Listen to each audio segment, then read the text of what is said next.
Welcome back to the deep dive. Well, April 2025, it's turning out to be quite a month for entertainment, media, licensing. Yeah. Things feel pretty dynamic. Oh, absolutely. We're seeing some really bold moves, these big swings, and honestly, the data suggests they're paying off.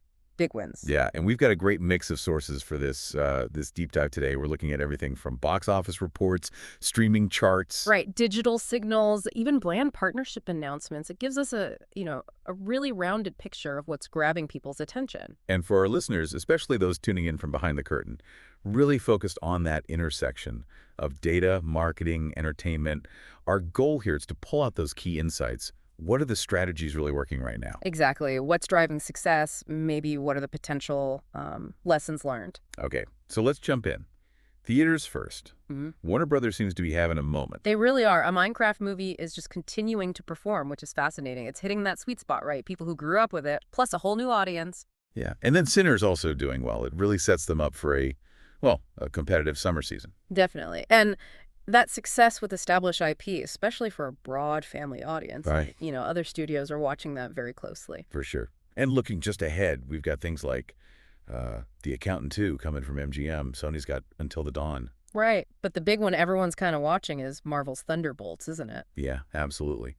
What will that tell us about, the whole superhero genre's current pull? That's the big question. Okay, so pivoting to streaming, Netflix still has the Life List going strong. That's some serious staying power. It really is. But what caught my eye was the debut of the Dad Quest. Did you see those numbers? Especially in Latin America. Oh, yeah. That's significant. It just highlights how crucial it is to understand those regional tastes, doesn't it? A content can have massive global potential if it's targeted right. It really does. And March generally was just intense competition in streaming, according to Looper Insights anyway. Fierce. Yeah, Prime Videos seem to grab a lead there, largely thanks to Reacher and The Wheel of Time. So is that purely down to the content itself, do you think? Or is there more to their strategy, like bundling or marketing pushes? That's a good question. I mean, the content is undeniably strong, critically well received. That definitely helps keep viewers engaged. Right. But then you also see Apple TV Plus making gains. Their approach seems a bit different, mixing those high-end originals with more live sports. A diverse portfolio strategy, yeah. Catering to maybe a slightly different audience segment there. Exactly. And then we absolutely have to talk about the ad-supported platforms. Tubi, Roku, Pluto TV. They saw some serious growth. That feels really noteworthy. Is this about price sensitivity kicking in? Or are people just more willing now to watch ads for free stuff? Well, the data certainly points towards a growing chunk of the audience being okay with the ad-supported model, maybe even preferring it sometimes. And that has huge implications, right? Not just for advertisers figuring out how to work in that space, but also for content distribution itself. We might start seeing more exclusives, maybe different kinds of content, heading straight to those fast channels. Interesting. Okay, shifting slightly, again, cross-platform buzz. Music is always a driver, isn't it? Always. Lady Gaga, Bruno Mars, Billie Eilish, Jennie from Blackpink. These artists command attention everywhere. They really fuel cultural conversation across different media. It's a constant reminder, yeah, of how established talent still moves the needle. But what's also super interesting, especially from a marketing and brand perspective, are these collaborations we're seeing, like Fortnite and Vans. Right, or Disney linking up with Swarovski. These seem like maybe unlikely pairings at first glance. They might seem that way, but there's some smart strategy there. So for our listeners thinking about data and marketing, what's the play here? Okay, yeah, let's unpack that. Fortnite, gaming giant, meets Vans, a lifestyle and fashion brand. Disney media empire meets Swarovski, luxury crystals. What's the common thread for a marketer? Well, I think it boils down to extending the brand's reach, fundamentally, and deepening that engagement within existing fandoms. Making it tangible almost. Exactly. These collabs create physical touch points.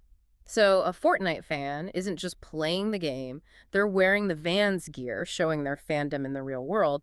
It blurs those digital physical lines. And for Disney and Swarovski, it's maybe offering a more premium, collectible way for fans to connect with characters they love. Precisely. It taps into that loyalty, but opens up new revenue streams and, importantly, keeps the brand visible in different contexts. It's about creating those extra layers of connection. That makes a lot of sense. So this whole deep dive, it's not just about what's happening. No, it's about the why. Understanding the strategic thinking, the market dynamics, the cultural undercurrents driving these trends. We want to give our listeners that, behind the curtain view. Right, giving them the context to analyze these moves and maybe see how those insights apply to their own work in media, marketing, or data analysis. Exactly. Equipping them.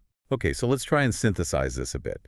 Pulling it all together, what are the really key strategic takeaways from all this for someone working right at that data marketing entertainment nexus? Okay, well, first off, that Warner Brothers box office success, it really underlines that strong IP still has immense value, and people will show up for a compelling theatrical experience, especially if it hits across different age groups. So for marketing teams, it's about leveraging that nostalgia maybe, Yeah. but also finding ways to hook in new audiences. Absolutely. And then look at Disney with Lilo and Stitch, even before release, seeing strong digital signals like search trends, social buzz, and that early interest in merchandise. That's gold. Yeah, that pre-release data gives marketers and distributors really valuable clues, doesn't it? Helps shape the campaign. For sure. Then there's the streaming world. Super dynamic. Netflix holds strong with big hits, yes, but something like the Dad Quest showing up big regionally. Points to the power of culturally tuned content. You need those nuanced global marketing plans. You do. And again, the rise of the ad-supported platforms. It's both a challenge maybe to establish models, but also a huge opportunity to reach wider audiences, even if the engagement model is different. It feels like the winning formula there is maybe a mix. You need those must-watch shows like Reacher or Wheel of Time. Definitely. Plus smart integrations and marketing, like seeing Disney Plus and Hulu bundled or promoted heavily on smart TVs like Vizio and Fire TV. And just the sheer power of established franchises that cuts across all platforms. And those cross-industry collabs we talked about, Fortnite X fans, Disney X Swarovski, are super relevant for marketing folks. Oh, absolutely. And even quirkier ones like that White Lotus tie with Coffee Mate Creamers shows really creative ways to embed entertainment into daily life.